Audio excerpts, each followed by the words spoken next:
everybody. Welcome to another All the WrestleManias, the podcast. I'm your co-host, Tim Hackman. And I'm your co-host, Rich Sigwald.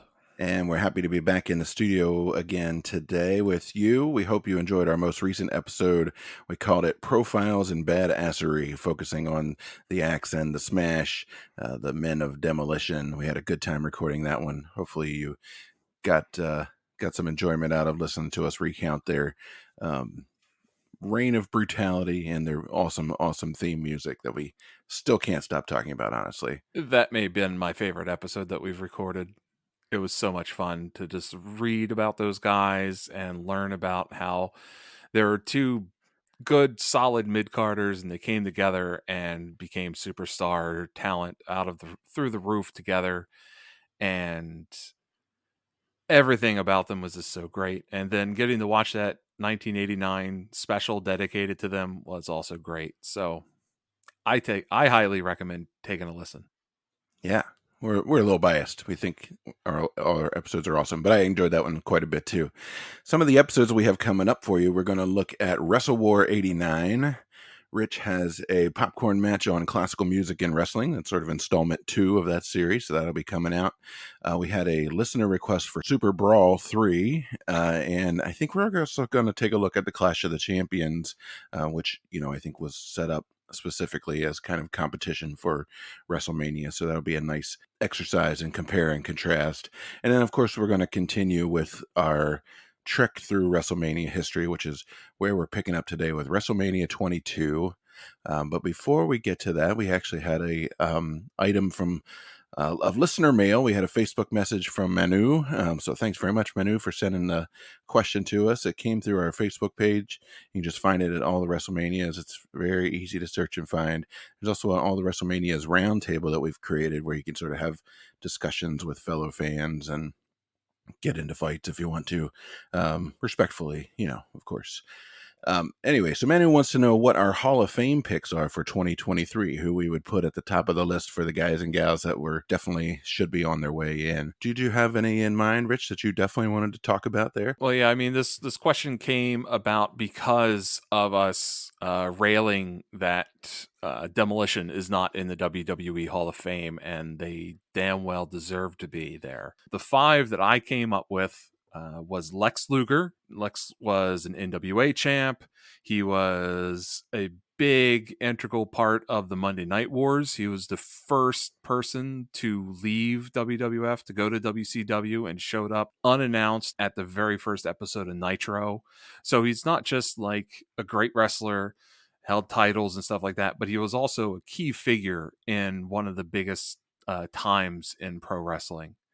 The next person I had on the list was Triple H as an individual performer.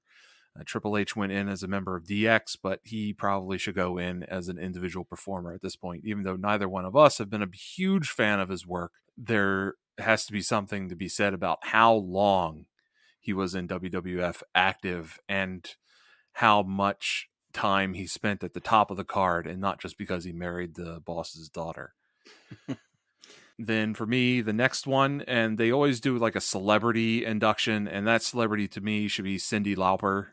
Cyndi was huge with the rock and wrestling connection, which really helped kick off WrestleMania and kick the WWF into pop culture mainstream, and got Lou Albano in front of people and stuff like that. And Lou is in there, but Cindy's not, and that's heartbreaking. Yeah, that's not cool. And then I also had a women's wrestler on here, and that's Bull Nakano. She was the primary challenger to Alundra Blaze.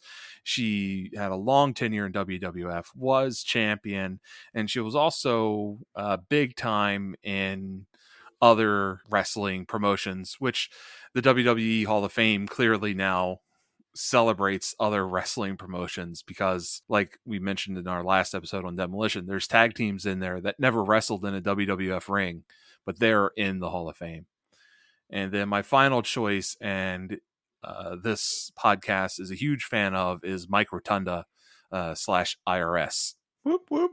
I don't think we need to really go in depth as to why he deserves to be there, but the dude's a badass, and the dude was talented and skilled and definitely worked and did whatever was needed to help the company and put other people over, that deserves to be rewarded. Yeah, Mike Rotunda made my list as well. I know we were trying not to duplicate too much, but he's, an outstanding talent. His IRS, gimmick and teaming up with Ted DiBiase, Money Inc. That whole storyline was such a big deal at the time when it was around. One of my other picks is sort of related there, and that is Barry Windham. So I think Barry Windham is in as one of the Horsemen, but he is not in as a solo performer. And he, of course, and Mike Rotunda were the U.S. Express. They performed at the very first WrestleMania as U.S. Express. He's an outstanding talent. I don't know what exactly the rules are about solo versus tag teams versus stables, etc., but he definitely needs to be recognized. So that brings me to my women's pick, and that is Luna Vachon. She was a major presence at a number of WrestleManias, as well, of course, at the King of the Ring when, Art Donovan famously asked, "What's that woman yelling about over there?" Um, that was a great moment. But she was always super scary, super intense. We watched the AWA one. She was in the Women's Battle Royal. She and Sherry were like turned up to 11. Everybody else was at a 3 or a 4. And she could work too. Yeah, she was tough. Yeah. Yeah. My other one is Rick Martel. I don't believe Mr. Martel is in there. Again, for a number of reasons, I think he deserves to be in there as tag team champion with Tito Santana and Strikeforce, and then his solo work as the model. Of course, we are constantly running him down because of his betrayal of Tito Santana, and we still haven't forgiven him for that. But he had some really great feuds with Jake the Snake, who blinded him, and they had the blindfold match at WrestleMania. Just a really solid athletic guy, super, a big personality, a good, nice talent. So it'd be nice to see him recognized. And then my last one is Bam Bam Bigelow. I think another guy that was just could work his ass off. One of the first, I think, big men that we saw who could actually really get up and move, and he did that. He had that moonsault, and he was almost sort of a different breed of big man Yeah. wrestler, and kind of paved the way for some other guys like him. So those would be my 5 after, of course, Demolition. And I would also agree that Lex Luger should make the cut here sooner rather than later. But if you have your own picks, you disagree with any of these, you think there's some that we're just like totally missing out on, where to find us. We're at allthewrestlemanias.com. You can tweet at us at WrestleMania Pod. You can shoot us an email at allthewrestlemanias@gmail.com. And of course, like Manu did, you can find us on Facebook and send us a message. That way we'd love to hear your picks, and maybe we can revisit those in a future episode.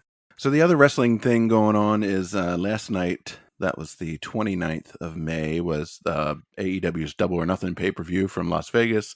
They've been hyping this one. It's one of their big annual ones. It was one of the first ones that they did, I believe, when they started. So this is like the 4th Double or Nothing.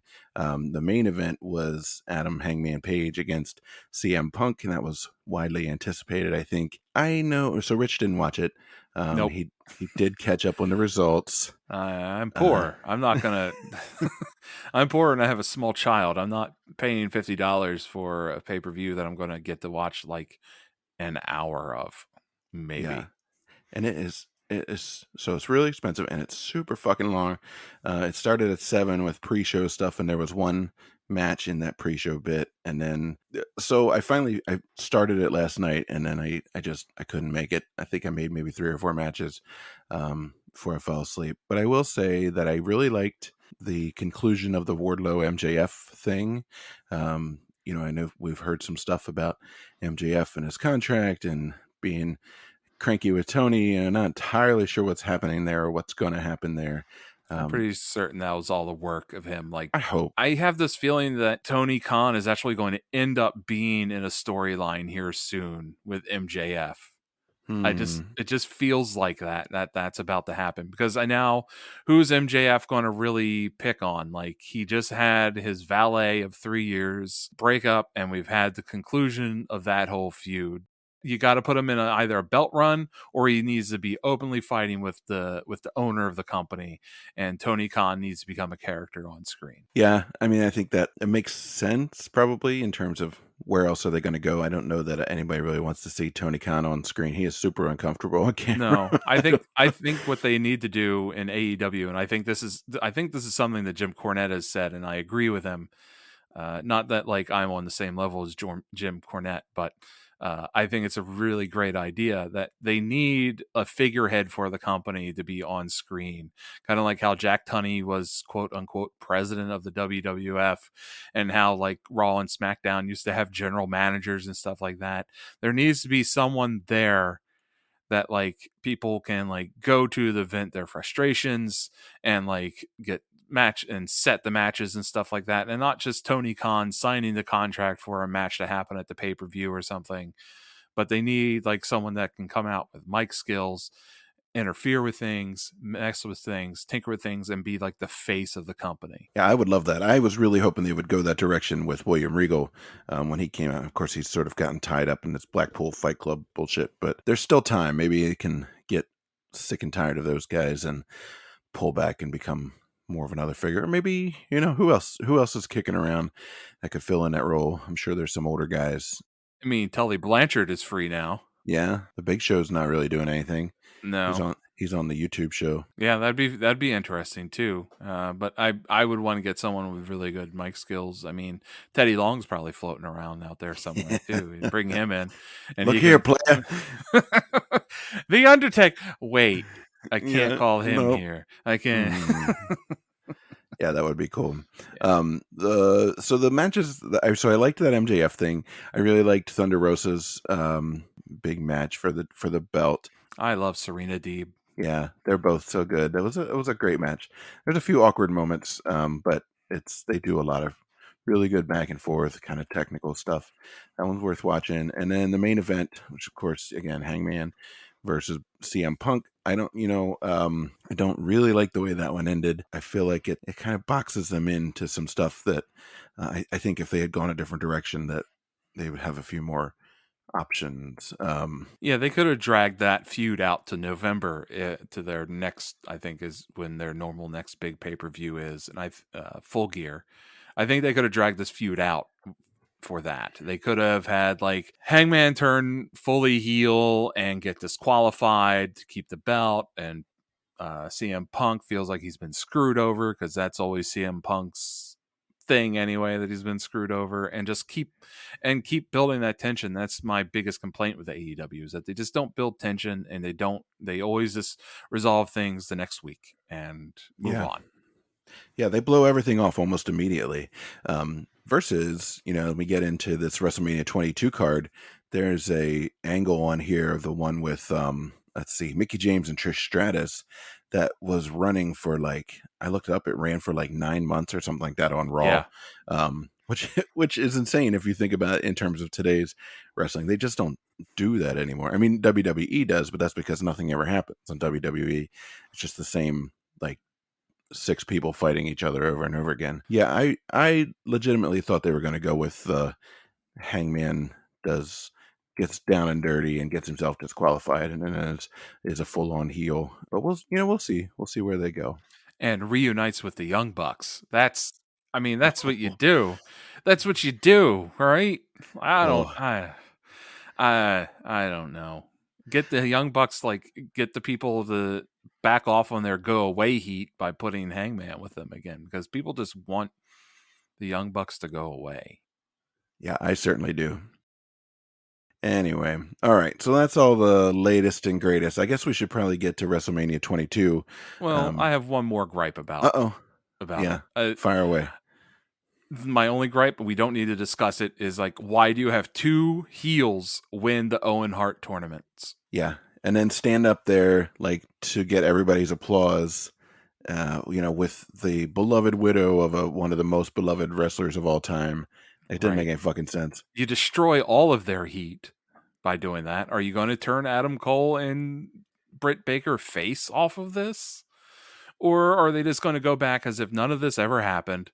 Which honestly, that's how AEW is probably going to do it. That this never happened, and Adam Cole's going to go back to being an underweighted douchebag, and Britt Baker is going to go back to being an awesome wrestling bitch. That's what do you I don't it's like as if this tournament never is going to happen, and that's going to be sad. That they could have really picked up some steam for somebody and got them going over big time off of something like this. Like, this would have been a good tournament for Brian Pillman Jr. to win. Somebody who needs that, like, so Adam Cole is, people are done with him, right? Like, he came over, he had his sort of big pop when, people are like, oh shit, Adam Cole's here. But then we've gotten a good look at him, these past, what's it been, a year now, 9 months, and like there's nothing there, there's nothing going on, like it's over. He is not the guy to push in this respect. So I don't know. I also just, him beating Samoa Joe, it just bothers me. It doesn't make sense. It doesn't Like, make any sense. Samoa Joe should have killed him in 90 seconds. Right. That's what that match is. Right. But there's no reason for that to even be competitive, let alone turn out in a win. At least the way both of those men have been pushed and presented so far in AEW, Adam Cole should not have won that match, and Samoa Joe should have just steamrolled him on his way to face CM Punk. Yeah, exactly. So anyway, lots of atrocious, just jacked up booking over there at AEW. Let the hate mail begin. That's all the WrestleManias at gmail.com. At WrestleMania Pod on Twitter. Make sure you spell our name right. That's all that we ask. So, all right, are you ready to talk WrestleMania 22 then, I guess? Yeah, let's do it. Alrighty, so we're continuing all the WrestleManias. Our primary reason for being, we have sort of made a schedule to try to get to one of these WrestleManias once a month at least. So we'll go do these other episodes, the profiles, the popcorn matches, the older shows, and not just WrestleManias. But we will always try to come back and hit at least one WrestleMania a month so that we can complete this quixotic project sometime in our lifetimes. But it's never going to happen. Yeah. But because at some point we're going to just be in WrestleMania Infinite mode.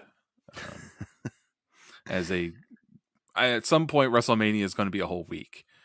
Let's just accept it and admit it that, like, I have this feeling that WrestleMania 40 is at least going to be Friday night, Saturday night, Sunday night. I just have that feeling.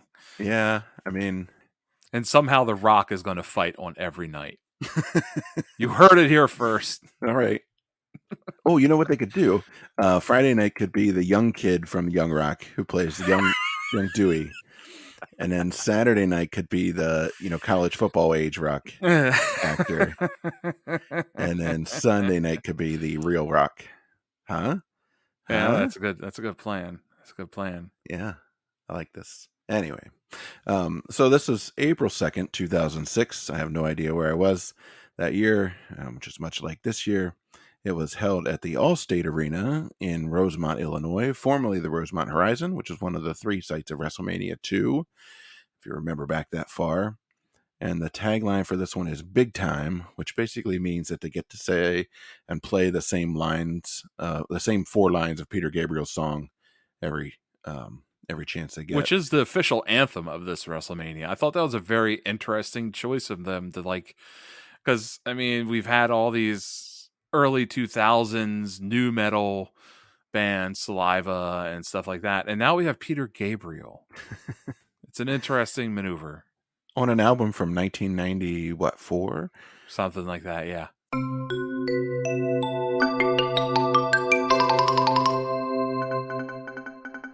Big Time by Peter Gabriel was released in 1986 on his album titled So.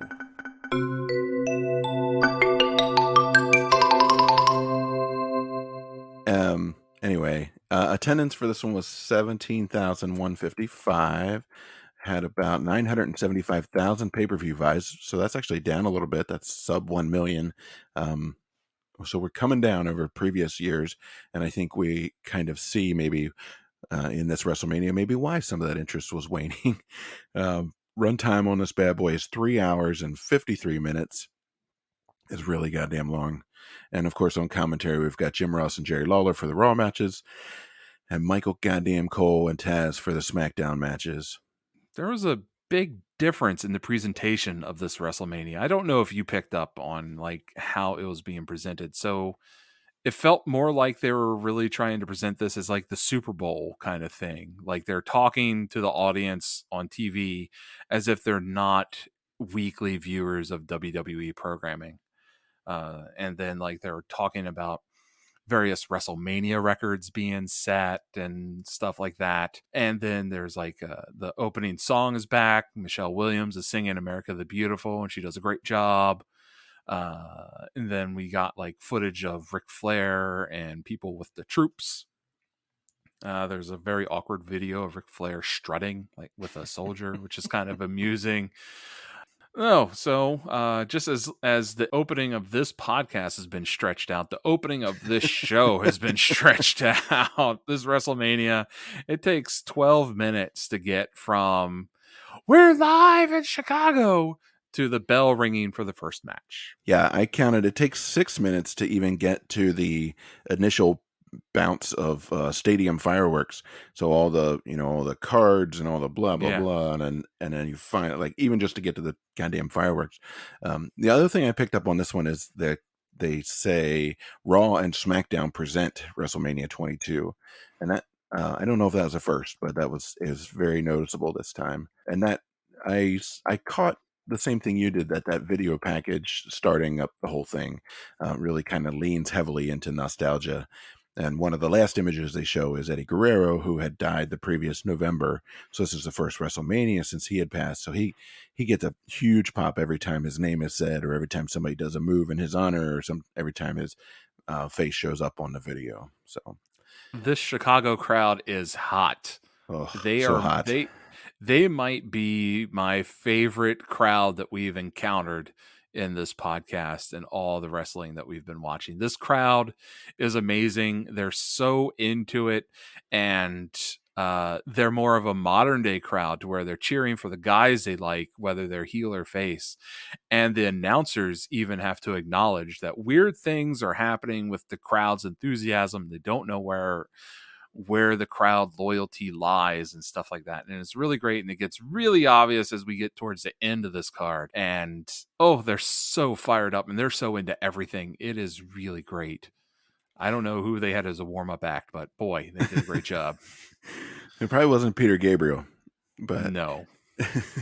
yeah, no, there's a couple of spots in here we can talk about them as we go along where like the crowd is just losing its goddamn mind. Um, the very first match on the card here is Carlito and the Masterpiece Chris Masters, whom I don't remember. Sorry, Chris Masters, versus Kane and the Big Show. It's a tag team match for the World Tag Team Championship.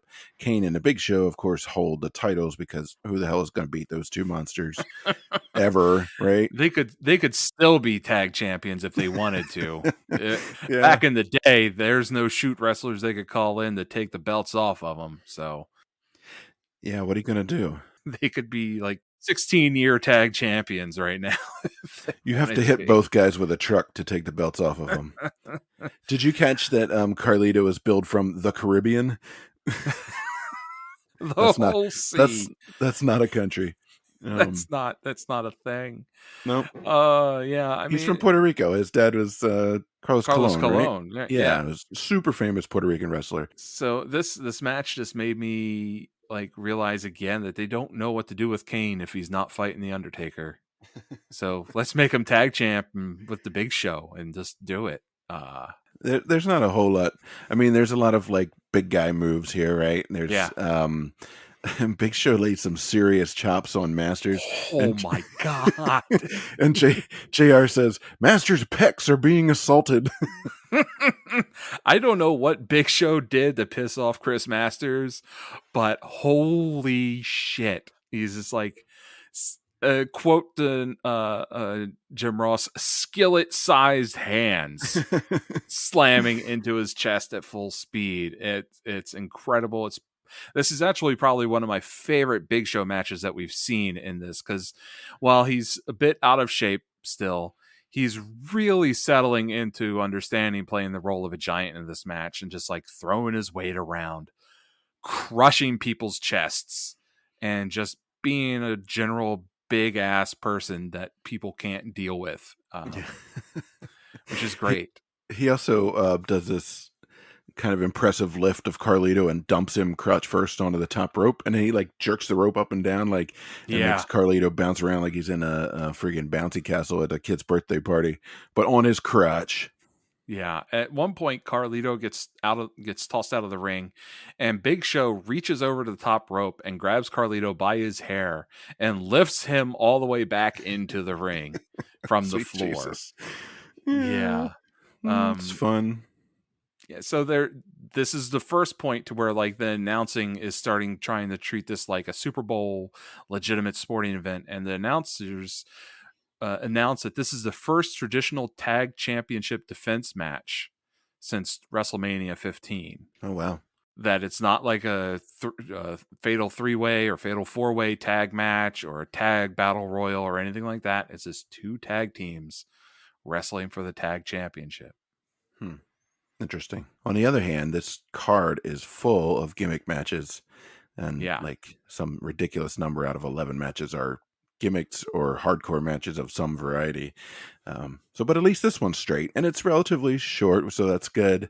There's some decent moves. Big Show does an impressive suplex of his two opponents, which I always like. There's Big Show goes for the choke slam, but Masters chops. I can't say that. Chop blocks his knee and rolls him out of the ring, but then Kane finally gets the choke slam on Carlito for the win. Of course, they retain the belt because, again, what are you going to do to those guys to put them Right. down? And I also had trouble telling who was face and who was heel in this match. It's really a blurry line in this one because like Carlito and the Masterpiece are obviously working to get heat, especially Chris Masters' entrance, which is very narcissist Lex Luger esque. Yeah. I think the music is even extremely similar. We won't go into that, but it is a very much like the same gimmick. And then Big Show and Kane, like they're not normally very good guys either. So it's this who's who in this match. So I don't know. I guess it's the badass bad guys over the preening pretty boy bad guys. Maybe I don't yeah, I know. guess I don't know. There's I had a sign alert. I don't remember. It must have been right after this one. It said Orton is a wiener. True. Survey says that is true. The next match is the Money in the Bank ladder match. Oh, I So wanted to talk about the promo that happens oh yeah, after I'm this. sorry. Yeah, Yeah. Shawn Michaels and Coachman. Yeah. Huge boos for Jonathan Coachman. Fuck Fuck that yeah. guy. Fuck him. God, I hate him so bad. So the crowd just goes off on him, and then Shawn Michaels cuts a great promo, like probably one of the best promos of Shawn Michaels that we've seen since he put Marty Jannetty through the window. Yeah. And he just says, "Tonight is going to be violent," is how he ends it, because Shawn is fighting Mr. McMahon because all the classic wrestlers of your favorite childhood memories has to now fight Vince McMahon at a WrestleMania one by one. Yeah, he's not an egomaniac or anything. No. No, not at all. And he tells the truth about it being violent. Yeah. We'll we'll get there. It's definitely foreshadowing. Hey, spoiler alert, Sean. Sean's eyes are starting to kind of float around a little bit at this point. They've anyway. So the Money in the Bank ladder match is next. It's Rob Van Dam, Bobby Lashley, Finlay, Matt Hardy, Ric Flair, and Shelton Benjamin. And again, I think some of these guys are a little out of place in this match. Shelton Benjamin is Intercontinental Champion still. So Yeah. again, the Intercontinental Championship belt will not be defended at WrestleMania. Who the fuck thought it was a good idea to put Ric Flair in this match? They tell us right at the top that this is Flair's second ladder match. That's because this is not his thing, and he doesn't need a stupid gimmick, you morons. What is your problem? Oh my God, who decided he should be in this and why? I'm pretty sure that Bobby Lashley broke his hip. Yeah. Well, yeah. Let's not get ahead of ourselves. But I'm not entirely sure what happened there, so maybe you can help me figure it out. There's some good commentary on this one. JR says that Finlay is tougher than a $2 steak. This is also the WrestleMania debut for Bobby Lashley. Yeah, we haven't. This is the first time Yeah. we've seen him in a WrestleMania. He looks like a baby, but he's still an Yeah. absolute unit. Oh my God, he's ripped. He is so ripped. He's got muscles on muscles It's on ridiculous. muscles. You're doing your laundry on his abs. Like, At a certain point, uh, maybe you don't need to lift any more weights. I'm just gonna put that out no. there. Yeah, I mean, I just the crowd is eating this one up. There's this crazy shit happening like every 30 seconds, if not faster than that. Shelton Benjamin uses the ladder as a ramp to run up the top rope and jump off the middle of the top ropes to swanton onto everybody on the outside of the ring, uh, where everybody was conveniently waiting. That was just after RVD dives over the top rope into a ladder Yeah, that's being held crossways by Matt Hardy. So what I learned from this match is that neither RVD nor Shelton Benjamin have any regard for their own health and well-being. no, Those no. guys just, and yeah, we were talking Nobody about, in this match no. does. uh, Well, Flair there's does because he gets hurt and gets hauled from the ring. so he sees like everybody wrecked on the outside of the ring, and so he sets up the ladder in the middle and is like, I'm fucking going for it. And so 53 or 4-year old, as they say, Ric Flair is now 12 feet up the 15-foot ladder in the air, and he gets caught. Who caught him? Was it Finley that Matt caught him? Matt Hardy, I think. Matt Hardy catches him. We'll just go with that. And Matt Hardy superplexes Ric Flair off the top of the fucking ladder. It is elder abuse. If Ric Flair is a vulnerable adult at this point, and I just have to say, Flair sells the ever loving shit out of this too. So he hits the ring and immediately starts screaming, like not like, oh God, Yeah. but like, ah! Yeah, there's like a moment of silence and awe in the crowd too. Like this crowd has been like noisy the whole time, and then Flair takes that bump, and oh, wait, I think Ric Flair might be dead. Like it's Yeah. terrifying. Like I, The refs throw up the X, right? So like, I mean, that's a yeah, sign.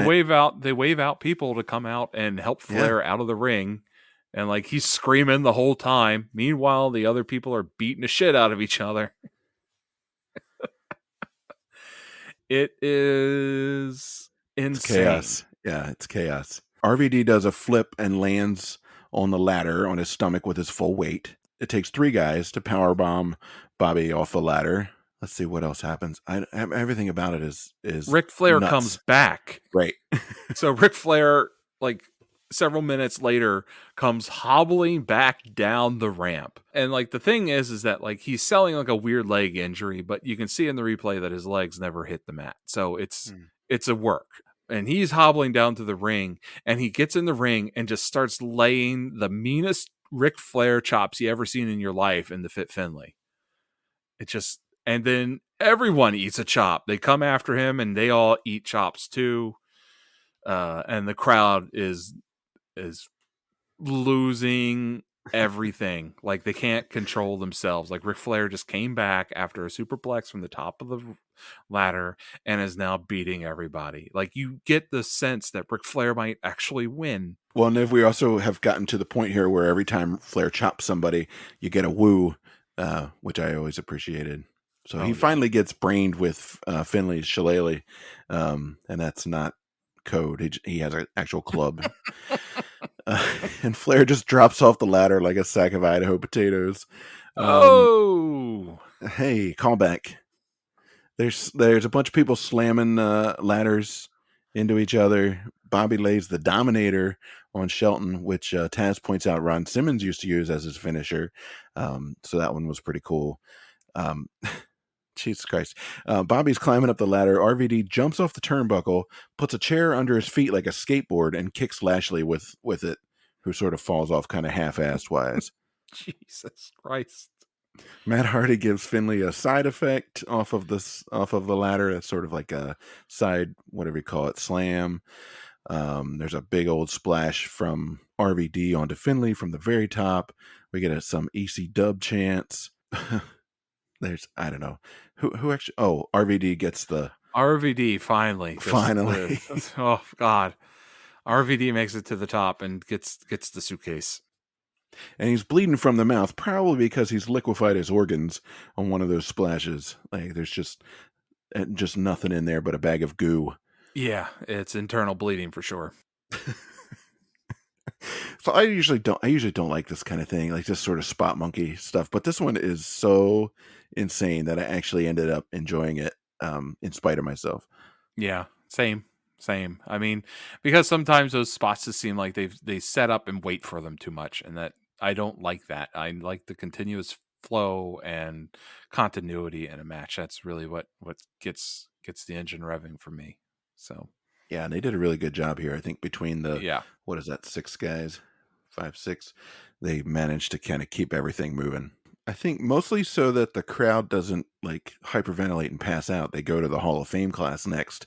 It's like let's just let everybody breathe for a little bit here. yeah, because like Mean Gene is talking, and for some reason Orton interrupts Mean Gene to say that I'm the Legend Killer and cuts another really boring promo. He cannot talk. Oh, He makes fun of Mean Gene because he's getting into the Hall of Fame for talking on a microphone, basically. But I just read which that as Orton Orton being can't. right. I just read that as him being jealous because he can't talk for shit. So, but they pull out the Hall of Fame class of 2006. Finkel comes out to the ring to make sure to tell us that Bret Hart was inducted, but quote did not feel comfortable participating in tonight's show. Like, Is there COVID? what the heck? Like, that's not necessary. Like, that's entirely to make Bret look like a jerk, right? Like, I don't understand that announcement. It's kind of shitty, a shitty thing for them to do. Um, yeah. Anyways, yeah. So after, other than Bret Hart, the other guys that they introduce are Mean Gene Okerlund, Sensational Sherry, woo! who's escorted out by Ted DiBiase. So that was really cool. We love Sherry. Tony Atlas, of course, sort of famously Rocky Johnson's partner in the Soul Brothers, first Black Tag Team Champions. Vern Gagne, owner, founder, promoter for the AWA, which we just watched, the Wrestle Rock show.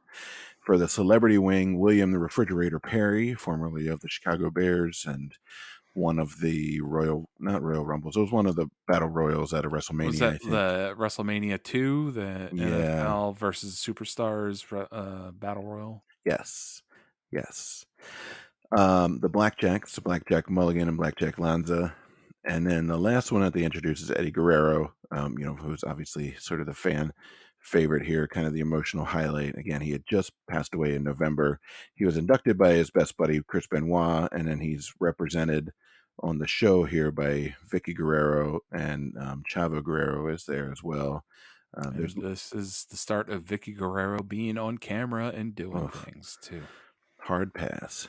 But it's a legitimately nice moment. There's It is. chants of we love you, or we miss you, Eddie. There's a we miss you, Eddie signs.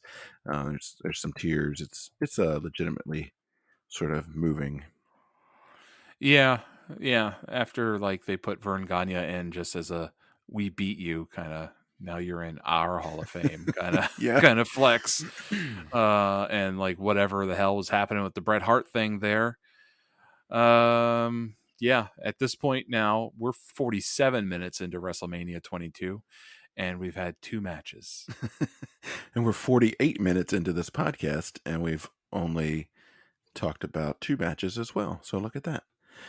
So we should probably pick it up here. So next up is JBL, John Bradshaw, Layfield with Jillian Hall versus Chris Benoit. This is for the United States Championship. JBL arrives in a limo with honest to God steer horns on him like he's Boss Hog. I caught a good, did you catch the sign that said JBL? It had like a picture of Slim Jim. It said beef jerky. And it had a picture of JBL. Yes. It said beefy jerk. Yes, I noted that sign, and it's like that's one of the best signs we've seen in all of these WrestleManias too. Very creative. I love it. I like this match. This match was a hell of a fight. Yeah, this was good. Yeah, there's one moment where Benoit gets a hold of JBL and repeatedly headbutts him to the back of the neck multiple times. Like, ow! Like, that's just horribly mean.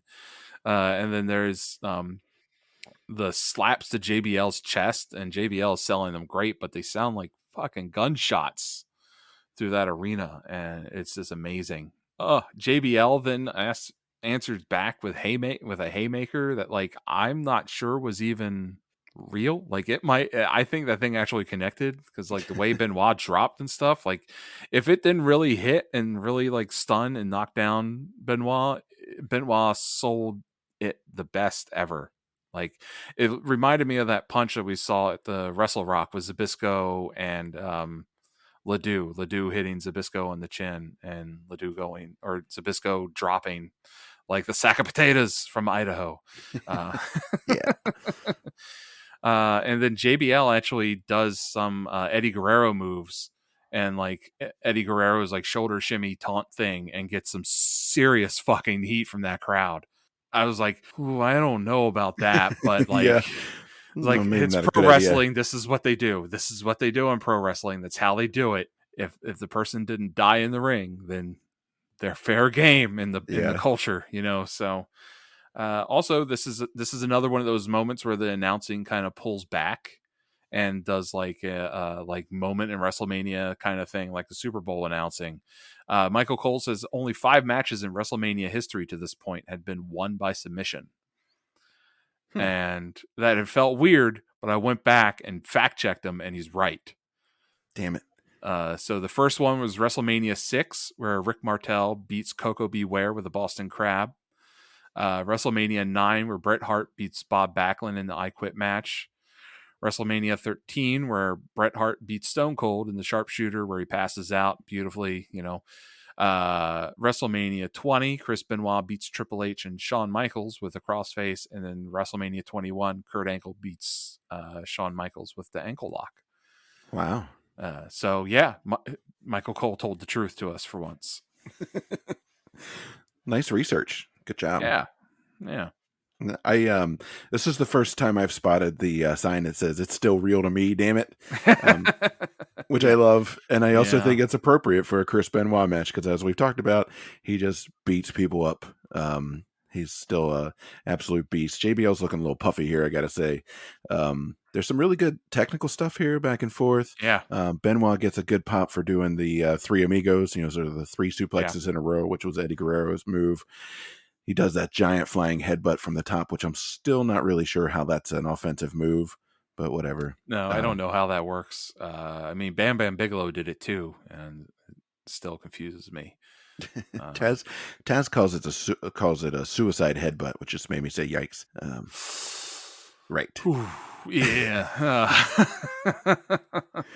So this one has a dirty finish. Benoit gets the Yeah. crossface, but JBL rolls him over and grabs the middle rope for leverage, so he gets the pin, which we see, of course, but the ref doesn't. Yeah, it's a pretty clever finish It because, was like, great. JBL went for the clothesline from hell, and that got reversed into the crossface. That was a impressive little shimmy maneuver by Benoit. It seems like Benoit knows how to turn every single person's finisher into his finisher. I love that. Moving on. The Edge. I always do that. He's not the Edge. The Edge is the guy from U2. He is Edge. He is Adam Edge Copeland. With Lita. Sorry. Every time. Like Yeah. there's something about it. Anyway, Edge with Lita is here against Mick Foley in a hardcore match. And holy shit, Mick's promo is amazing before this match. Oh God, he's so talented on the Oh, he's mic. so good. He talks about basically how Edge brought something back to life in him that he didn't realize, it had been buried. And he always talking about sort of this streak of violence that he's had and this bloodlust. Yeah. And now Edge has woken it up, and, he's as afraid of it as he should be. And, it's freaking amazing. Yeah, and this is right after the cringy moment of Edge and Lita supposedly having sex in the ring in a bed. I don't know if you've ever seen that clip. of Monday Night Raw to where No, yeah, yeah, thankfully. they just come down to the ring and like they get practically into their underwear, slide underneath the quilts of a bed that has been set up in the ring, and they have sex on Monday Night Gross. Raw. Yeah. Gross. Yeah. Also, Lita's clearly gotten a boob job since we saw her last. Yeah, this Um, is the period of time where like McMahon is like making all the women get boobs. mm, also gross. And you're not supposed to acknowledge them either. Yeah, So, good luck with that. yeah. So I have mixed feelings about this. I mean, as much as I love Mick Foley, and as much as I, love seeing him in the ring, I kind of, wish that he was not doing this stuff here. Several years after his retirement, and also several years after, I'm sure lots of people in his life said, you probably shouldn't do this stuff anymore. Um, You probably couldn't this remember them telling him that. that's terrible, but yeah, no, it's Oh yeah. He like I right don't know. away he eats a cookie sheet to the face, and Yeah, then a second cookie sheet comes out, and it's a real like professional grade one. That was not gimmicked, and oh god damn, just right to the face, no bracing. nope. There's There's some just clever stuff though that happens in this yeah, match. I like the Edge spears Foley, but it turns out Foley had wrapped his body in barbed wire, and Edge's arm is just bleeding like crazy because it got punctured by the hidden barbs. yeah, that was a cool moment. Oh, even though I'm pretty sure Lita blades his arm in between the Yeah, the reveal there, but yeah, that was pretty clever. And then the crowd goes nuts, of course, when he opens up his shirt, and when Mick opens up his shirt, and you can see the barbed wire, and he has to get wire cutters to get it off. most of the time in these hardcore matches, I don't get it. I don't get the storytelling. I just feel like they're going from one spot and one stunt over back and forth until they decide that one person is practically dead.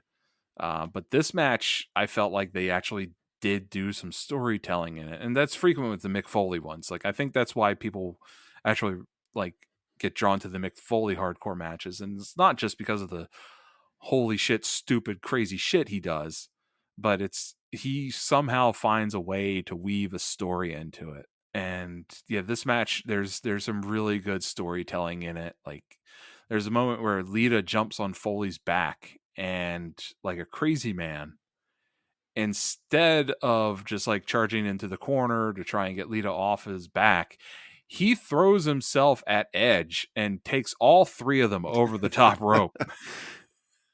Like he doesn't care. He's just like, all right, fine. That's how I'm getting out of this situation. We're all going. Yeah, we're all Um, gonna die. right. Yeah, they Um, they get a barbed wire wrapped bat involved. There's thumbtacks, of course. It's a truism that whoever dumps out the thumbtacks is the one that gets slammed on them. It's yeah. never it's never the other way around. It's like the person who sets up the table is the one who gets power bombed through it. So I will say the Foley is smart to wear multiple shirts for a match like Yes. this. Yeah, like this is why he wears flannel. Jim Ross calls this match concussion on delivery, COD. Wow, Lita got color. I don't know if you noticed that. Lita I got some did. color. Like, oh god, she like got some barbed wire in her mouth. Like, ooh, Yeah, oof. that was nasty. He has That's Mr. Sacco, but Mr. Sacco is wrapped in barbed wire, and so Lita tries to interfere, and he grabs her by the jaw not with the moneymaker, Lita. Not the moneymaker. yeah, yeah, Ooh, that was nasty. yeah. So Uh, and then the money spot here is Mick sets up a table and pours lighter fluid on it, of course, because why wouldn't you do that? fucking Um, go for it.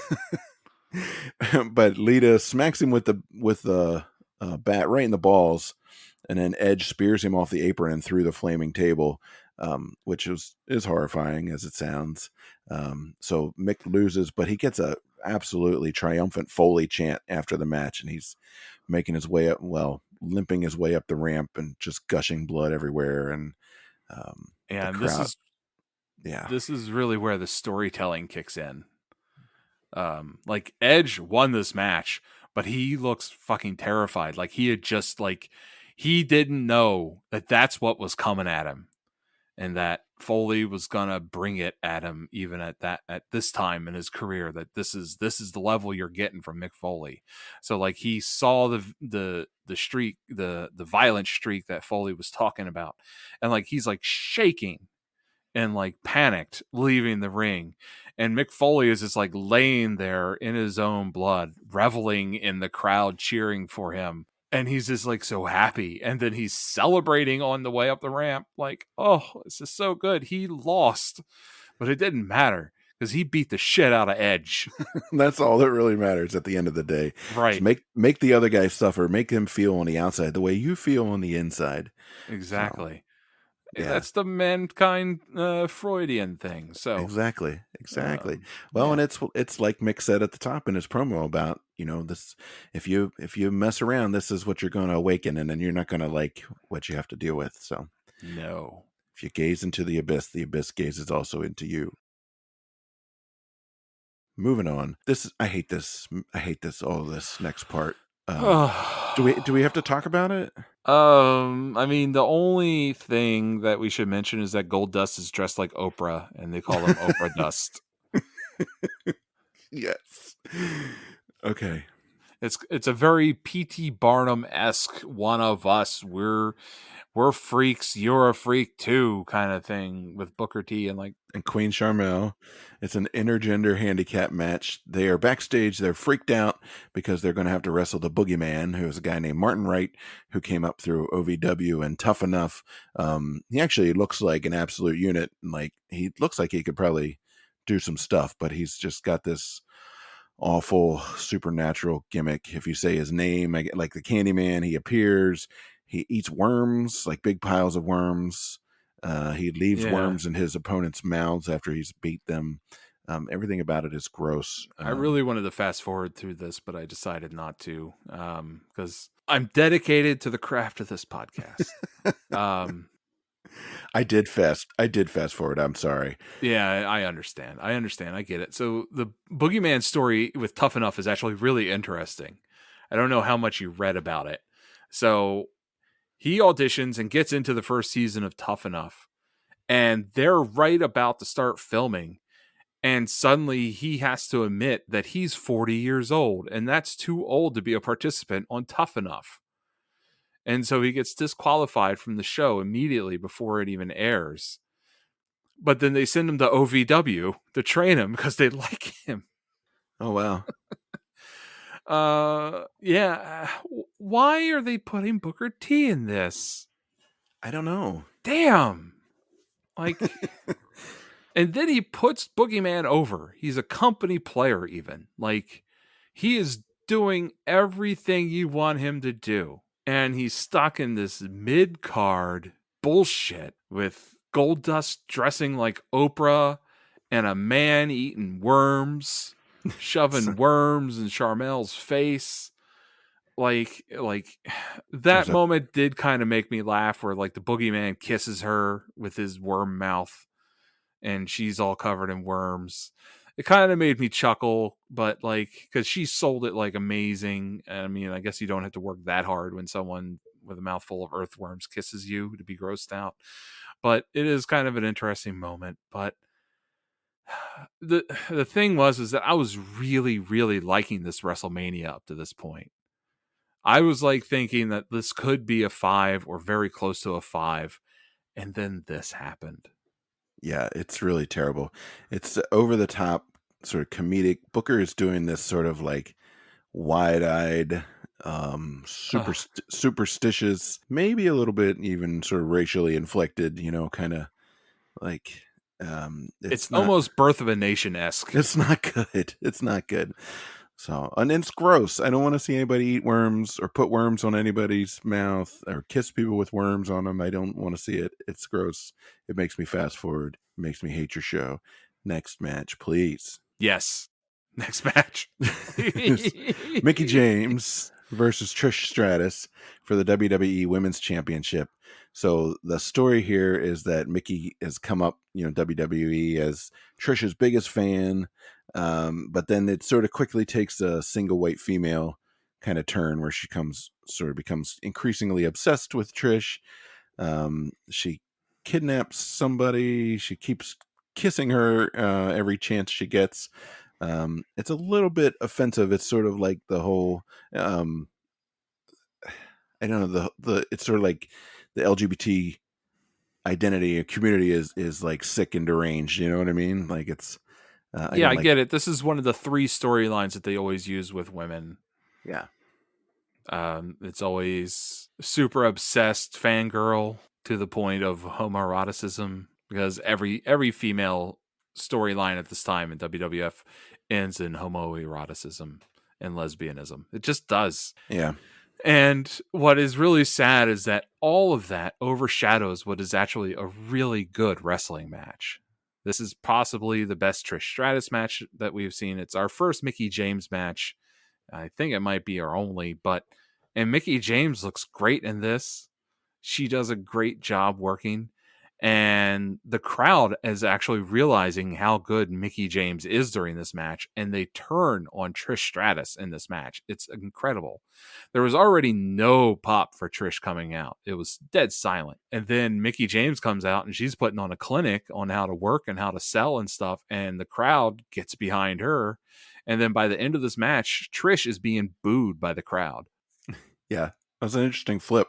This is one of the times where the announcers are trying to they don't understand why the crowd is suddenly booing Trish Stratus and cheering Mickey James, and they're just they don't know what to do. The announcers don't know how to handle this situation, and it just makes one of those great wrestling moments because of it.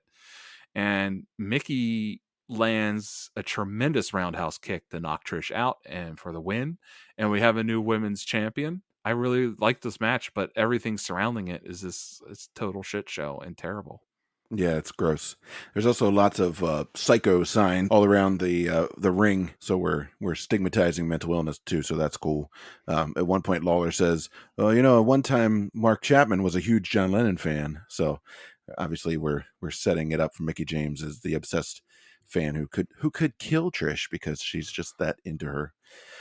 No, she'll just roundhouse kick her ass and pin her and take her belt. That's because it's Yeah. also wrestling. And as I mentioned before, this storyline took like the better part of a year. This was, one of these slow builds, where they just don't really, they definitely don't do an AEW, and it's getting harder to find. So they had a rematch at Backlash, which is the pay-per-view right after WrestleMania, and at that one, Trish Stratus, like legitimately dislocated her shoulder, and that took her out of action for a little while. But I agree, this is actually a pretty decent match. I was reading some reviews; they kind of ranked this one up there as one of the better women's matches in all of WrestleMania history. So Yeah. So maybe skip the video package and just watch the in-ring stuff. Because it's just really just like a couple minutes of scary echoed female laughing. Kind of stuff. So Yeah, or if you like that thing, watch the film Single White Female from the '90s, and you won't miss anything. no, it's the same story. So, so this is the part where I had stopped watching it and then I resumed, and my wife was watching it with me. So when we got to this next part, which is a promo with the whole McMahon family backstage, and Vince is in his like black tank top, looking like a Thanksgiving turkey, all bronzed and overstuffed. Jackie just said, "Ew." I was watching, ew, he's so gross. He It is gross. It's gross. He wants to have a family prayer, which is fucking comical. So he gets down on one knee and has his family join him, and he's like, he does this, his Vince voice. He's like, "God, I don't like you, and you don't like me." He's like, "I've done everything, all the sins in the book, but I'm gonna." And then he goes on to tell God what he's gonna do to God's favorite wrestler, Shawn Michaels, because Shawn Michaels is a crazy Christian type. Yeah, Shawn Michaels has taken over Jake the Snake's gimmick from Yeah. the mid '90s with the Stone Cold stuff. So I would pay money to listen to more Vince McMahon prayers. Like if they made like a audio book of like Vince McMahon affirmations. Yeah, Vince McMahon reads daily meditations. And in the book, God, yeah, the Lord is my shepherd. You son of a bitch. Give us this day our daily bread. Kiss my ass. Oh, man. So Amen. You're fired. we're gonna have to hold off. Get a drink. Get a drink. How does he So talk like that? Good God. I don't know. I don't know. He can't really talk anymore. Like you hear him now. He blew it out.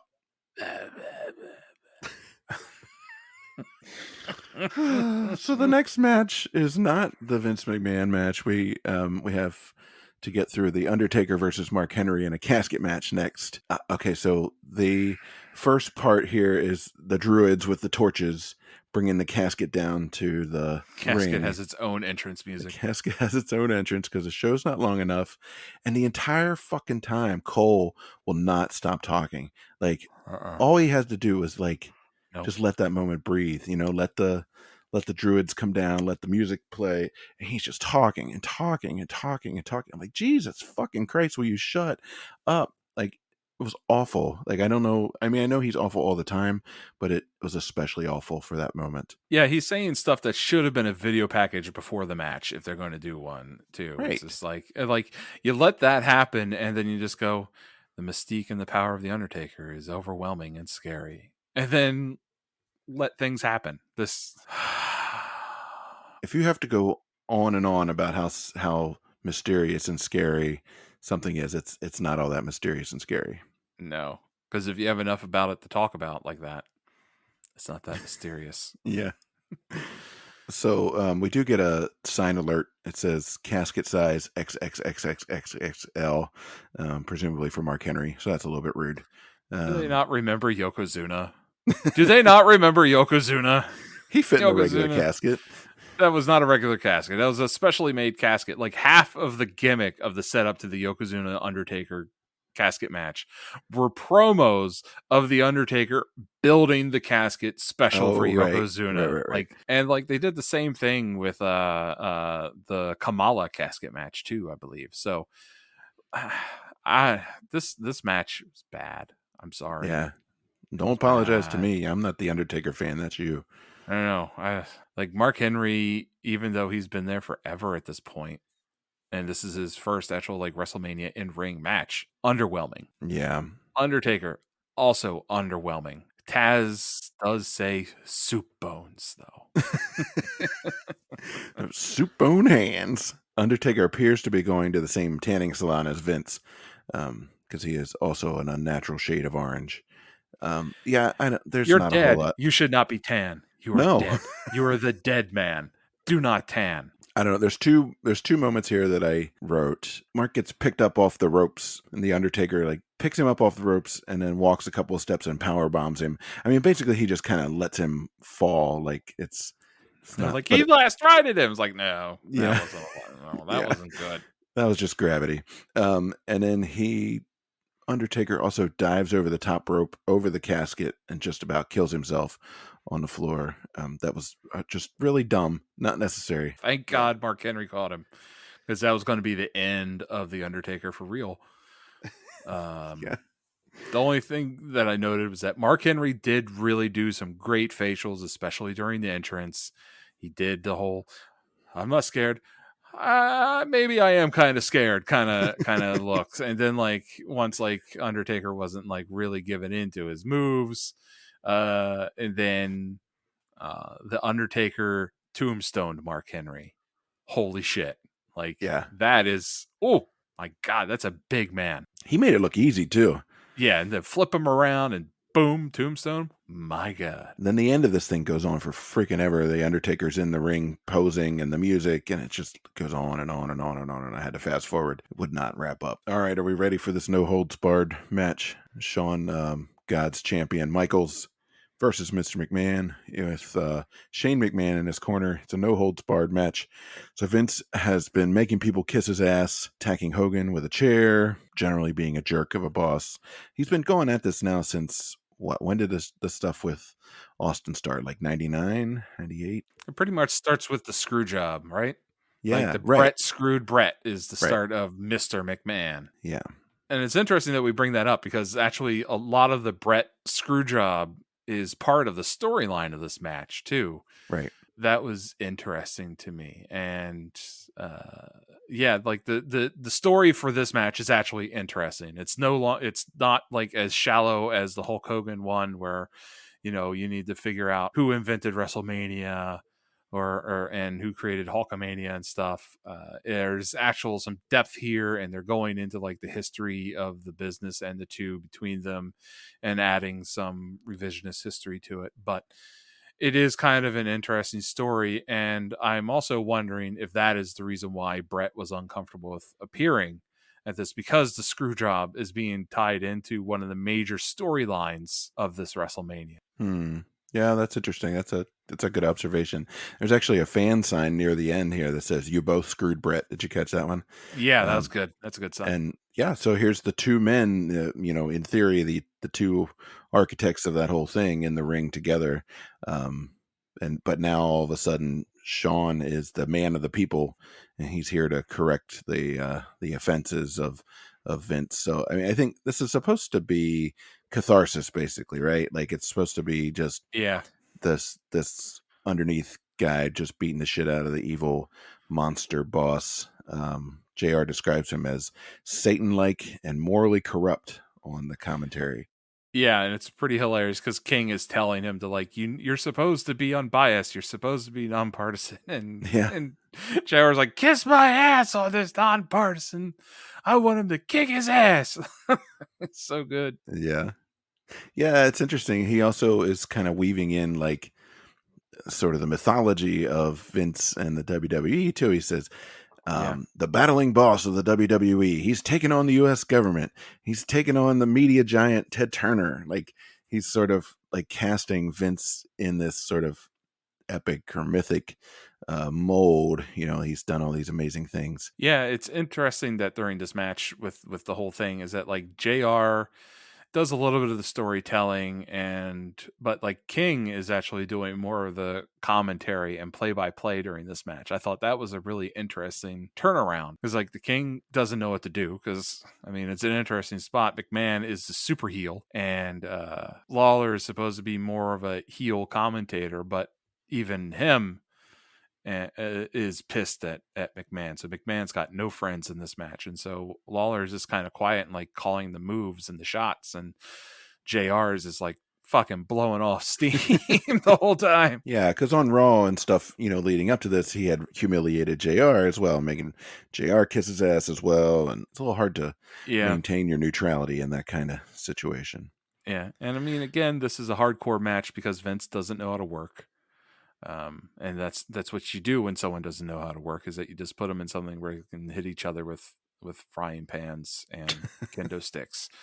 I just thought it'd been hilarious if at some point, if like there was someone that was like, all right, McMahon, now if you're going to be an in-ring talent, you're subject to this person's rule. And if someone would have told him that he's too green in the ring and sent him to OVW, how hilarious would that be It'd be back in the hilarious. day? Like Vince McMahon has to show up in OVW and like fight some rookie. Like I think Roman Reigns is there at this point, so that would Yeah, have been bust him down to the minors. yeah. Get your ass to the performance center. This I don't know. So they my wife was still watching this one with me, and they unveiled the Muscle and Fitness cover where Vince is posing and showing off his biceps or whatever. I said, Ew. well, I think we know what's happening with that poster before this match it gets too far along, and it doesn't take very much. It gets off to a hot start. No. Sean tosses Vince in JR's lap on the commentator's table, and JR's mic comes undone, so you can hear him Yeah. like fumbling around with it. And Lawler picks up the commentary because he doesn't have a mic. About that men's fitness magazine cover, JR says, hit him in the head with it, then shove it up his ass. All right, JR. The poster, that's the smash with the poster comes pretty much like right Yeah. after that. It's pretty quick. So there's like 5 male cheerleaders who are obviously wrestling school students who The come Spirit out. Squad. The Spirit Squad. I don't remember them. Fuck them. they come Yeah. out to work on Shawn, but Shawn beats them all with the power of Christ, I guess. I don't know. Yeah, and they refer to Shawn Michaels again as a refined catch-as-catch-can specialist. I caught that, yeah. I don't know where or what they're coming at. We're not going to dive into that again. But he's not even wrestling in this match. He's just beating the piss out of the boss for like 15 minutes.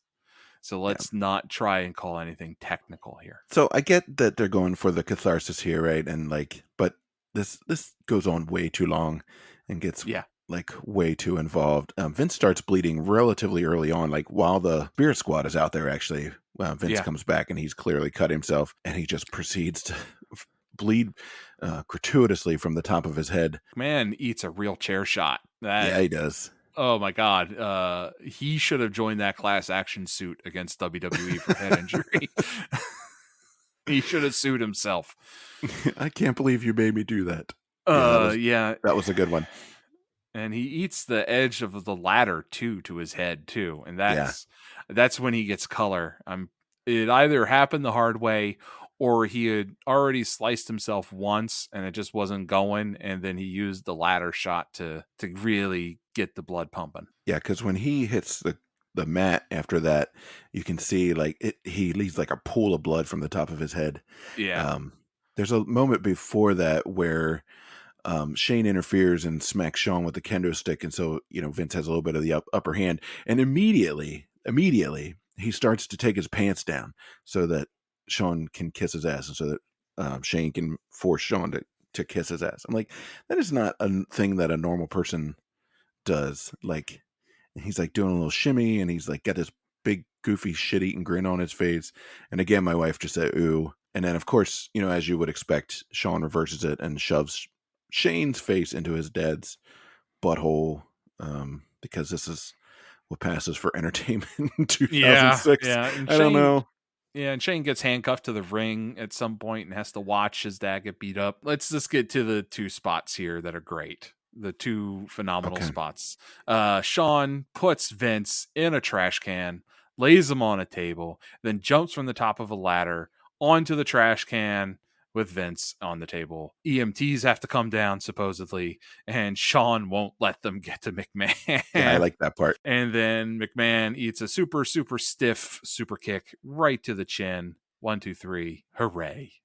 Hooray. And of course, as they wheel Vince out on the gurney, he puts a middle finger up. So he is battered but undaunted. He's still got his asshole spirit to fly. All right, so the next match on this card is a triple threat match for the World Heavyweight Championship. This is Rey Mysterio versus Randy Orton versus Kurt Angle. I'll start by saying this match has an official theme song by Shinedown. That's all I have to say about that. So the WrestleMania has a theme song by Peter Gabriel, but this match has its own theme song. That's how important it is. I still don't know who Shinedown is, so that's okay. I don't care to Google. I don't care either. That sounds like Christian rock to me, and I have zero interest in that. Yeah. No thanks. But so let's see. So how did we get here?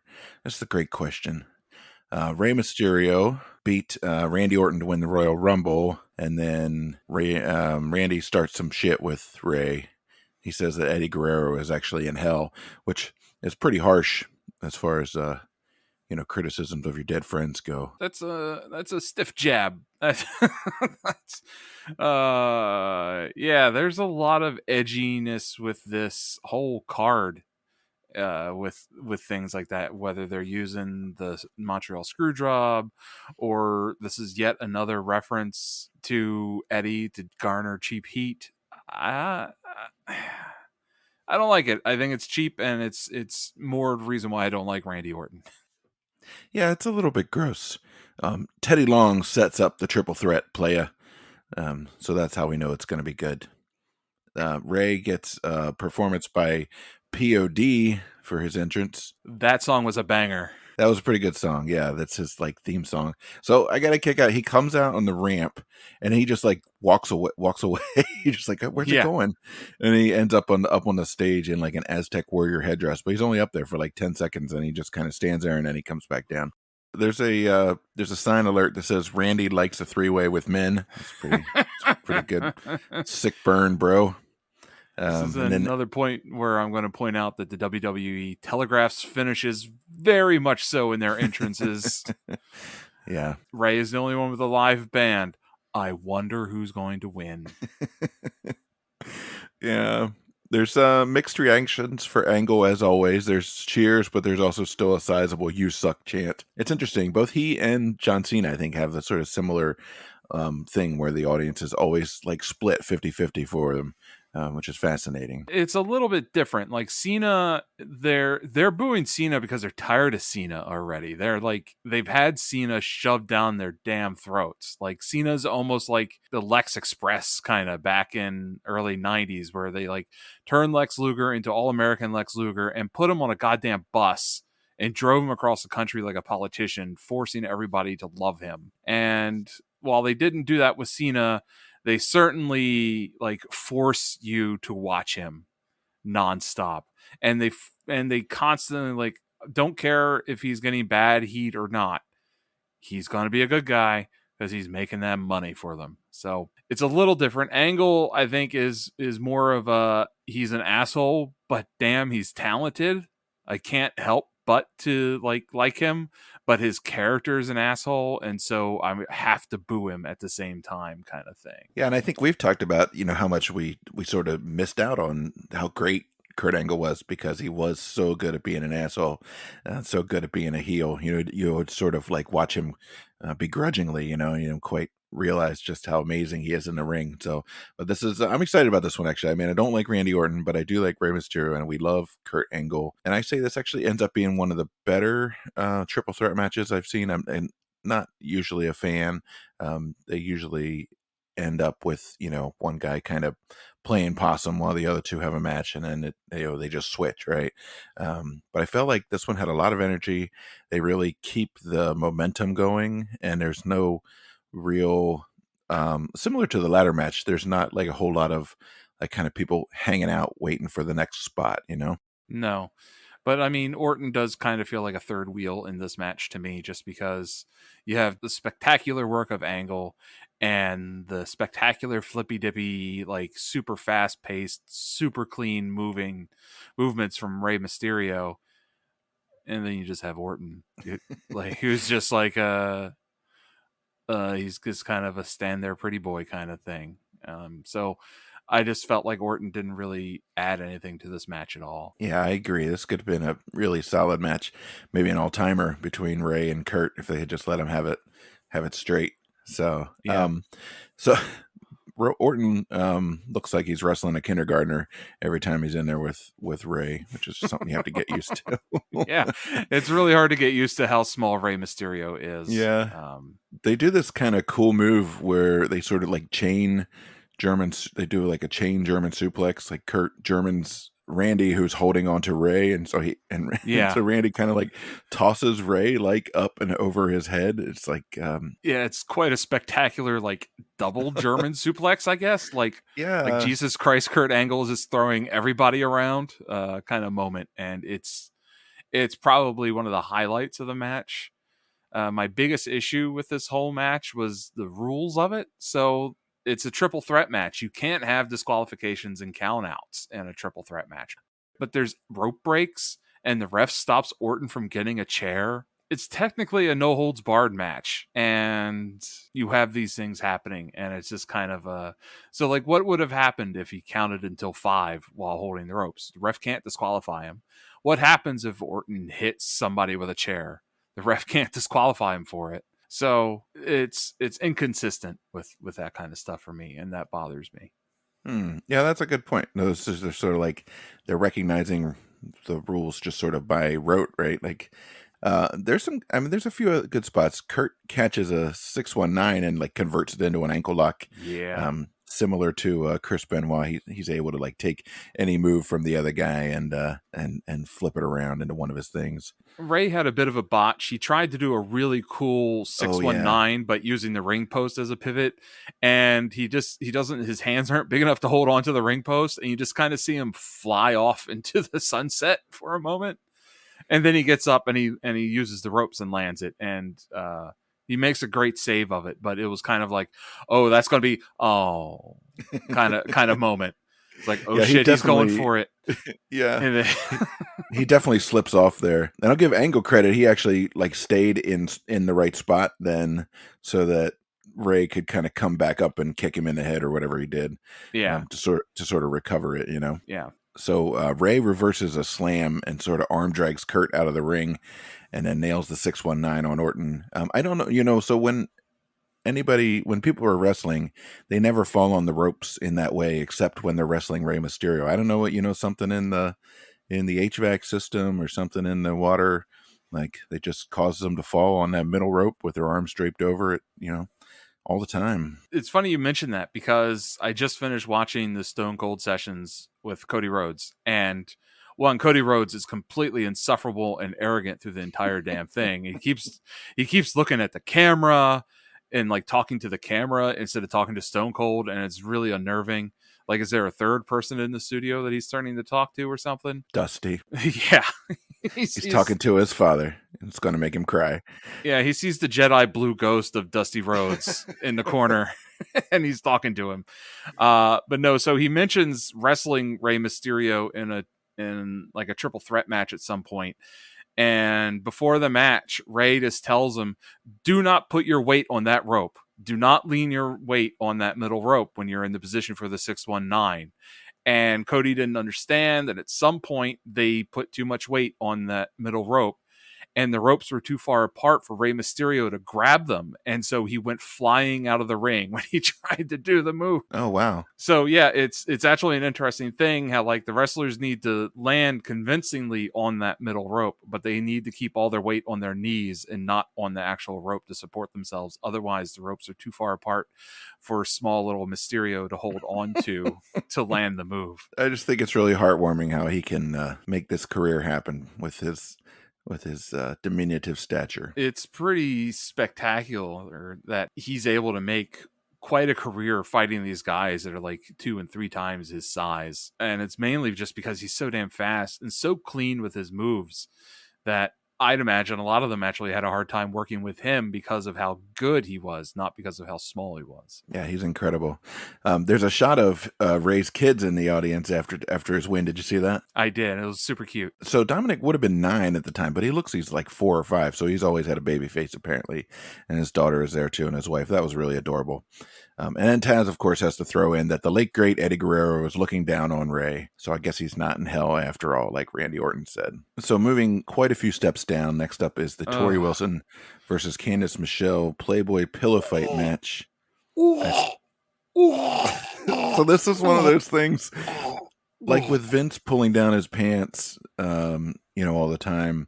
This is like another one of those things that's just really hard to like not be embarrassed by when someone is watching in the room with you, like your wife, for example. So her first question when Candice Michelle came out says, "Why is LaToya Jackson here?" So that was pretty good. And but we were both excited to see that Tori has a very tiny pupper in a tiny top hat, totes a door. It's animal abuse. There's some bullshit going on. Tori rubs a dog's butt in Candice's face. The crowd is dead. Like, they don't give a shit. No. It's Chicago, and they're into real wrestling, and they just want to see wrestling. They don't want to see bullshit women in evening gowns not having a pillow fight, even though it's billed as a pillow fight. Why can't the WWE just accept the Attitude Era is over? The crowd doesn't want to see this. The crowd is on fire coming out of that triple threat match, and now you feed them Triple H and Cena and destroy that arena. Yeah, with this bullshit, it's terrible.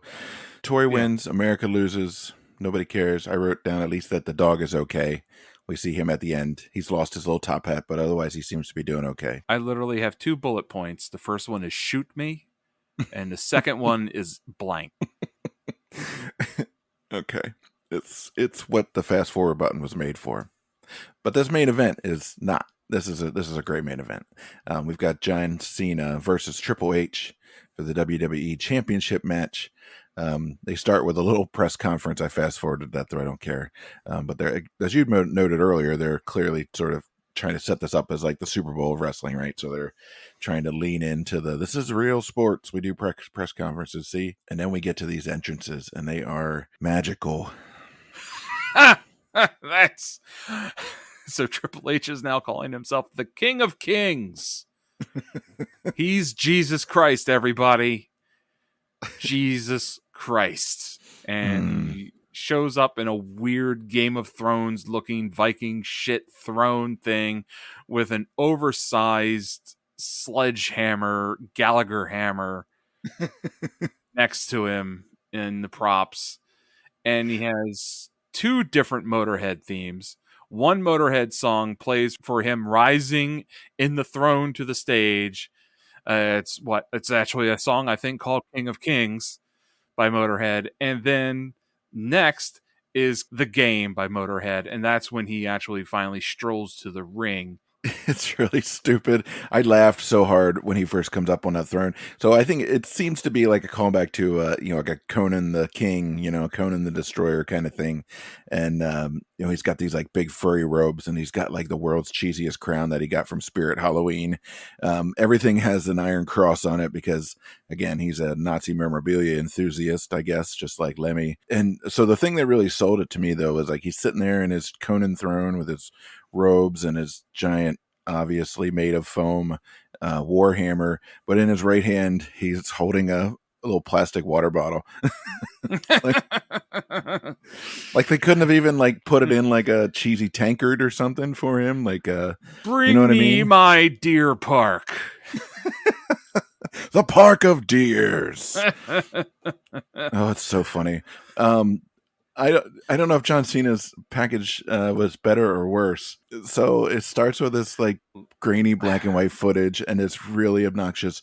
On this 1930 news tone voice, talking about how times were hard, and only the rich were having a good time, and everybody else was suffering. And these men came along to sort of even things out. And what if they weren't going to get the respect from society that they were due, then they were going to take it. And then they cut to pictures of like Al Capone and the Chicago mob, who were brutal killers and gangsters. They were not men of the people or heroes. They were fucking criminals. um, So, yeah, I and mean, the thing is trying to say that organized crime formed out of the Depression. Like, no, no. How many times do we need to watch The Godfather and Godfather Part 2 and Boardwalk Empire to understand that organized crime came out of the ethno battles in the towns of the immigrants combined with taking away their alcohol with prohibition? I guess they're like, well, wrestling fans must be stupid. They don't know anything about history. We tell them that everybody's poor and broke because it's the Depression and say that's where organized crime came from. No, it's not right. what are they supposed to do with that information? You can't get Right. Tommy guns anymore. What are you Right. going to do with that? Are you Yeah. trying to tell me then that John Cena is Al Capone's grandkid or something? I don't. So fun fact, I my dorm in college, there was a dude there. His last name was actually Capone, and he was actually a distant relative, which he was very proud of. And I don't know how proud I would have been. I mean, I guess it's kind of cool, but um, I so mean, the dude is Scarface, so the voiceover says, whether you loved them or hated them, it didn't matter. They'd sacrificed everything. To survive, you needed three things. And then we cue the big title card with hustle, loyalty, and respect. Because I'm pretty sure that that's what the mob talked about most, was hustle back in the day. So then this was my favorite part. The ramp kind of rolls up, and a 1930s like black sedan comes out with like these actors hanging on the running boards in pinstripes and fedoras and Tommy guns. They look like fucking extras from like if the Pirates of the Caribbean, casino, if they did like a Roaring Twenties version, they look like that. And they come down to the ring and they like stalk around the ring with their Tommy guns. they're doing a really weird walk. They look kind of like they have like another Tommy gun shoved up their ass. Like I don't understand what is happening, and uh it's like, Jesus Christ, what the hell is happening? I don't understand any of this. This isn't even the WrestleMania Hollywood one. Maybe you would have expected the Hollywood. No. Maybe they're trying to bring the Chicago heritage in here and Right. stuff, Are I they guess. I trying to don't make know. Cena feel like the home crowd? Is this like another desperate attempt to get Cena to go over by connecting him to the Chicago Mafia? Like, I think they would have had a better luck like tying him to like the Sausage King of Chicago and like Ferris Bueller. I don't like. They could have set I, him up with a blues musician lineage from the South Side of Chicago. right, like he He could could have done be anything. Elwood Blues's like long lost son or something, Yeah. something more believable than the bullshit they just tried to shove down our throat. And like that's the thing is that like the footage that they're showing too, it like jumps back and forth from like the 40s, then back into the Depression, and then into Prohibition era 20s, and it's like none of this is making sense. And then they roll out the car with the dudes in the zoot suits and pinstripes and fedoras and the Tommy guns, and like and then we didn't get even to the point to where when Cena finally hits the ramp, he's holding a Tommy gun and he fires it into the crowd. Yeah. Yeah, he's wearing a black trench coat and over his black shorts. So I He guess looks like a flasher he does. So because I he's guess still got his baseball hat on. he's our working class hero here against Triple H, who's the son of privilege and the now the son-in-law of privilege, and maybe I don't know. And even the commentary, they're talking about, John Cena he's a blue collar grunt. They use the word grunt versus Triple H, born of privilege. But then they switch and they say, well, this is actually an old school versus new school match. And I don't think they know what the fuck is going on. I certainly didn't know what the fuck was going on. So one, the storyline that they're building is yet another Triple H where he's rich and privileged, and it's again Cena's not worthy of holding the title, and he did make that god awful spinner belt. So they did this with Triple H versus Booker T, and now they do it with Triple H versus Cena. It's all the same fucking story, and it's exhausting that like they just keep doing this. But this time you can't really convince the crowd of that because like Cena is from Westbury, Massachusetts. That doesn't sound edgy. That doesn't sound hardcore or of lesser privilege, because people in Chicago are just going to assume, well, it's Massachusetts, that's New England, and Triple H is from Greenwich, Connecticut, that's New England. They're from the same place, and you're trying to tell me one's poor and one is rich? Fuck off. Like, it's not believable. And then Cena rolls to the ring with guns. All right. Do you actually want to talk about the action? Because it's actually, after all that bullshit, it actually turns out to be a pretty damn good match. Kind of maybe surprisingly, I'm not sure. The crowd, again, continues to be absolutely bonkers. They pop for every single move. And it's kind of split right down the middle. Some of them are rooting for Hunter. Some of them are rooting for Cena. And, half of the crowd will cheer whenever one does something, and then the other half will cheer when the other does something. So it's pretty darn exciting. So the big pop that Cena gets coming in is filled with booze as well. And so like there was a conspiracy theory back in the day here that when Cena would come out, they were pumping cheers into the audience to make it sound like he was a face, to drown out the booze. And it really sounded like they did that here. Once the match gets going, we have this, like, the crowd is overflowing. They can't handle themselves. They can't deal with anything. And but then there's also a beautiful "fuck you, Cena" chant that happens. Yeah, Chicago. This match really was a good old-fashioned grappling, tie down, holds, punches match. And like the commentary wasn't doing much storytelling in this match either. They were calling a lot more moves and stuff, which I thought was really interesting because you're used to Jim Ross telling you the story of what's happening and what's led to this match and stuff like that. But this match, Jim Ross is just calling moves for the most part. And that was an interesting thing. And it really gave it an old school thing. And I think he's partially doing it because they don't know what the hell's going on with the crowd. They don't understand why Cena's not getting cheered. They don't understand why Triple H isn't getting booed. They don't understand anything that's happening with this event. They are dumbfounded. Yeah, and to be fair to the guys in the ring, they are moving. Like there's a lot of moves to be called if that's the route you're going to go. So they actually have a good bit to talk about. There's some really good exchanges. Cena does a power bomb and then a slam, and then Triple H turns around and gives him a spine buster and then a sleeper, and then Cena hits a side suplex and does the pump up the sneakers thing, which I get a kick out of. He does this really nice like drop toe hold into the crossface. His is called the STFU, and that's his kind of submission, one of his submission finishers. Triple H gets to the ropes for that one. The sledgehammer comes in a little bit, but they don't make too much of it, thankfully, because we didn't need another hardcore match after all of the gimmick matches on this card. The sledgehammer thing has always been my biggest gripe with Triple H, actually, is it's like, if you actually hit somebody with a sledgehammer, particularly that sledgehammer that he's wielding all the time, he's going to jail for murder. You're going to kill them.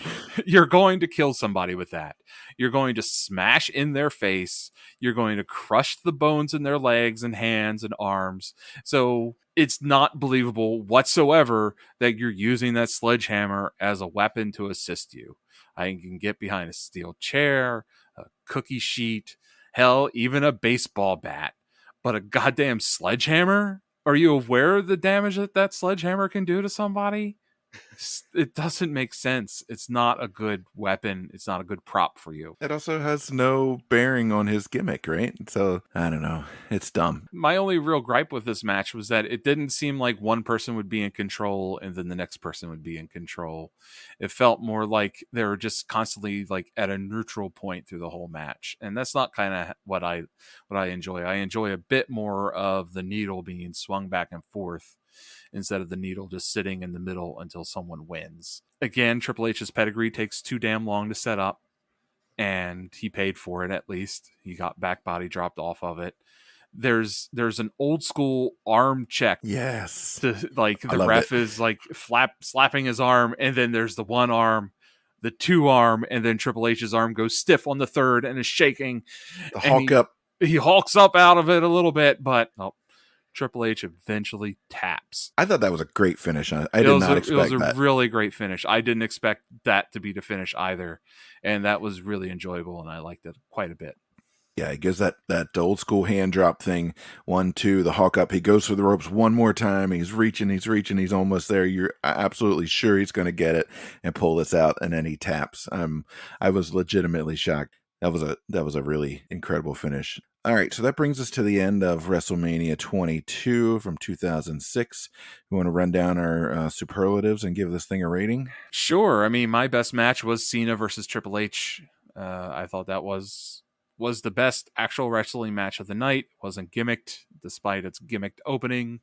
It had good old-fashioned feel to it. Lots of good moves, lots of striking and grapples, and a little bit of back and forth, and then a great suspenseful finish to it. And so that makes it my best match. Yeah, I think I agree. For me, I think it would be between this one and the triple threat match. But as we were talking about them now, I do think the main event is consistently better start to finish, whereas the triple threat did have some sort of, I don't know, some lulls maybe. The worst match, okay, so before, are we counting the Playboy pillow fight bullshit as a match or no? I'm not, but that's up to you if you want to call it a match or not. All right, so in that case, what's your worst match? So in my case, the worst match to me was Booker T and Sharmell versus the Boogeyman. No, thank you. No, thank you. That was awful. If we are not counting the pillow fight thing, then yes, I would agree. That's the worst one. If we are counting the Playboy thing as a match, then that's an easy one. What about an oh shit moment for you for this show? Well, it's the moment that made me want to call the police. Ric Flair taking a superplex from the top of the ladder. I wanted to put out a silver alert, somebody, and call for a wellness check. Can a police officer please go back to 2006 the next day and make sure that Ric Flair woke up the next day? Can someone please check on him? He's not okay. That's funny. That was that was an incredible bump. I really thought it was a shoot. Like I mean they don't throw the X's up, as part of a work usually. So they bamboozled me there. But and then, also then him coming back down to hand out chops like ice cream cones. Like that was another oh shit moment. You're like, I just saw that man die. I just saw him die. I just saw an old man fly from the ceiling down. get carried out, and now he's walking back to the ring. Who does he think he is, Mick Foley? What are you Yeah, doing, seriously. man? What are you doing? I think I'm actually going to go with the end of the Triple H versus Cena match because again, I did not see that coming. That was a legitimately shocking ending, and I appreciate that they pulled one over on me. So, what would you how would you give this one Oh man. rating overall for this bad boy? There's so many gimmicks. There's Yeah. 11 matches on this card. Only 3 of those are straight ahead matches with no stipulations or gimmicks. There's 3 hardcore matches, including the ladder match, plus the intergender handicap match, a triple threat match, a casket match, and a pillow fight, quote unquote, match. It gets a little tough.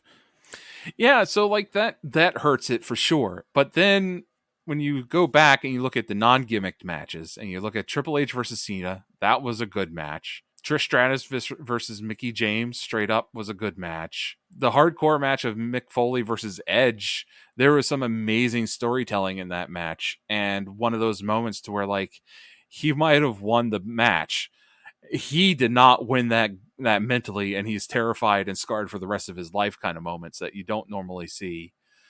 Chris Benoit versus JBL was a great match. The Money in the Bank was entertaining, and the opening tag match was decent. And so I think that kind of stuff had me kind of overlooking the gimmicks a bit, and I initially wrote down a 4 out of 5, but also the shit with the Mickey James single white female stuff that you helped me see a bit better is making me feel kind of shitty. And I mean, the pillow fight also makes me feel really really shitty because they're still doing that shit to divas, and they pull that shit on Charmel with making her kiss the boogeyman with the worms, and then Gold Dust dressed as Oprah. Like, what the fuck is happening?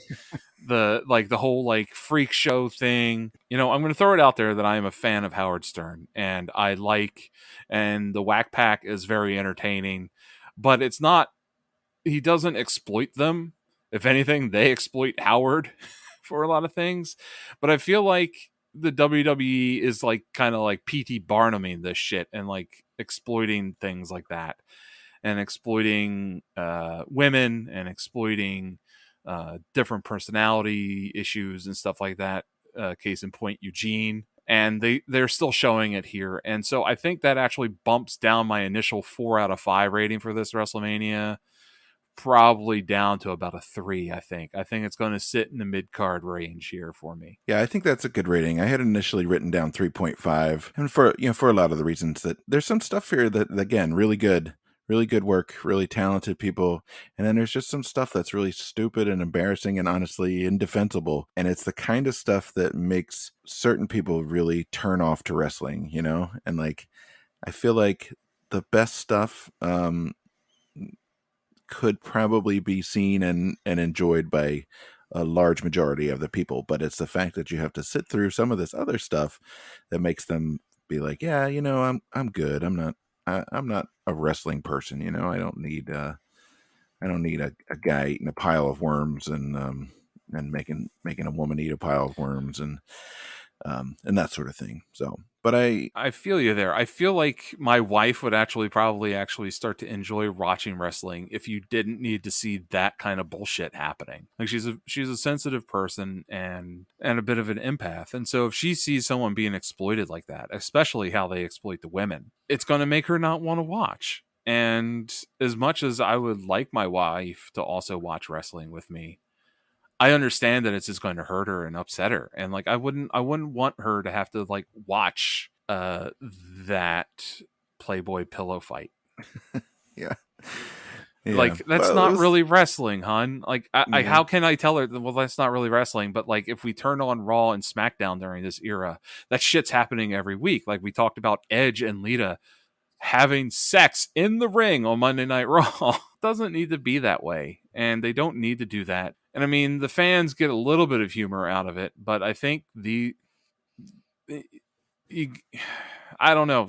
I can't get behind it. I don't understand how people, it's hard to stay with it. And that kind of stuff can really turn you off and turn off a possible new fan, which this WrestleMania is definitely presented as an attempt to get new fans. they're talking about wrestling as it for the people that have never seen wrestling before. Yeah, it's a fascinating impulse to like try to shoot for that mainstream at the same time you're doing a lot of stuff here to alienate the mainstream. So as we do every episode, we like to just take a moment to pay tribute to the men and women that we've seen in this special who are no longer with us.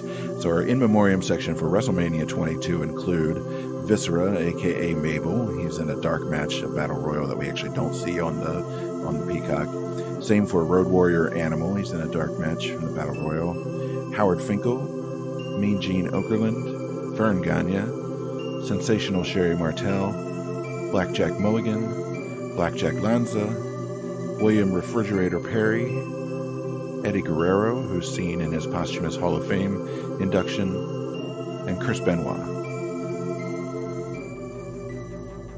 So that'll do it for today's episode. As always, you can find us on the web at allthewrestlemanias.com. You can send us emails at allthewrestlemanias@gmail.com. You can find us on Twitter at WrestleManiaPod. And of course, you can find us on Facebook and Instagram, where we post lots of fun content for your entertainment. So for now, I am Tim. And I'm Rich Sigwald. And we're signing off saying so long, everybody.